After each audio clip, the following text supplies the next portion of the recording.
থেকে। সাহস দিচ্ছে কোথা থেকে?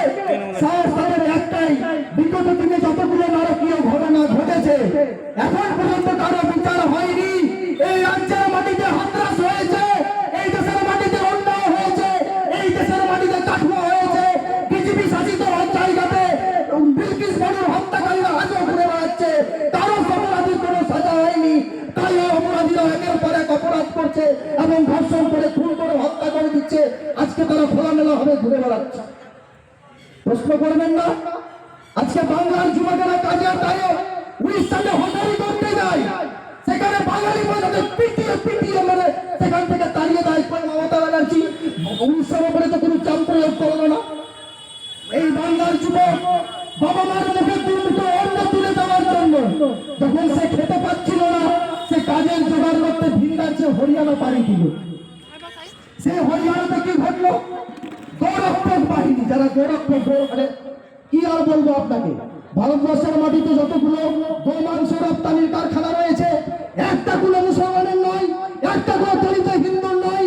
প্রত্যেকটা ব্রাহ্মণরা কার্গো প্লেনে করে যখন বিদেশে গোমাংস চাই তারা দেখতে পায় না, কিন্তু ওই ছেলেটা যখন দুমুঠো খাওয়ার জন্য সে হরিয়ানা পাড়ি দিল, গোরক্ষক বাহিনী তাকে পিটিয়ে পিটিয়ে হত্যা করলো। পশ্চিমবঙ্গের প্রশাসন, পশ্চিমবঙ্গের পুলিশ মন্ত্রী তথা বাংলার মুখ্যমন্ত্রী হরিয়ানার উপরে প্রেসার ক্রিয়েট করেছে। পারেনি। কেন পারেনি? এই যে তৃণমূল আর বিজেপির বাইনারি, এই বাইনারি যতক্ষণ পর্যন্ত ভাঙতে পারবেন না, তখন এসে যে এরকম নারকীয় ঘটনা আপনার দরজায় নাড়া করা দিয়ে দিবে, আপনি বুঝতে পারবেন না। আমরা কালো লড়াই করেছি, আমরা আজও লড়াই করছি, আমরা ধর্ষকদের বিরুদ্ধে, অন্যায়কারীদের বিরুদ্ধে আমরা আগামীতেও লড়াই করে যাব। কারণ বামপন্থীরা লড়াই আনতে হবে, ভয় পাই না, পিছু পা হয় না। আজকে বাংলার মুখ্যমন্ত্রী আপনাদের সামনে কয়েকটা উদাহরণ দিব। বাংলার মুখ্যমন্ত্রী কামদুনি যখন ঘটনা ঘটে 2012 সাল সম্ভবত, নির্যাতিতাদের ধর্ষককারীদের বাঁচাতে উনি বলছেন, শরীর থাকলে যেমন জ্বর জ্বালা হয়, মেয়ে হয়ে জন্মালে একটু ধর্ষকও হতে হয়। তিন রকম নারকীয় ঘটনাকে যদি মুখ্যমন্ত্রী এরকম বাক্য দিয়ে পরিষ্কার ভাষায় বলে, তাহলে বলতেও লজ্জা লাগে।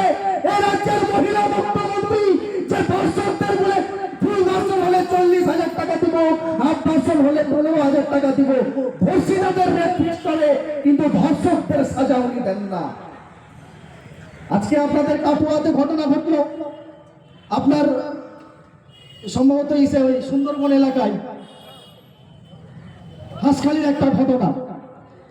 একটা মহিলাকে, একটা যুবতী মেয়েকে তৃণমূলের একজন মেম্বারের ছেলে ধর্ষণ করলো।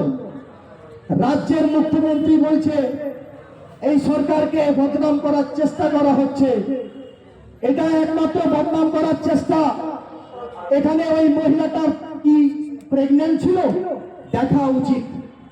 আজকে রাজ্যের মুখ্যমন্ত্রী, যিনি বাংলার মুখ্যমন্ত্রী, মহিলা মুখ্যমন্ত্রী, তার যুগে যদি আজকে মহিলাদের কোনো নিরাপত্তা না থাকে, তাহলে এই সরকারের আমরা চাই না, এই সরকার আমরা চাই না, এই সরকার আমরা চাই না। এই কয়েকটি কথা বলে সকলকে সংগ্রাম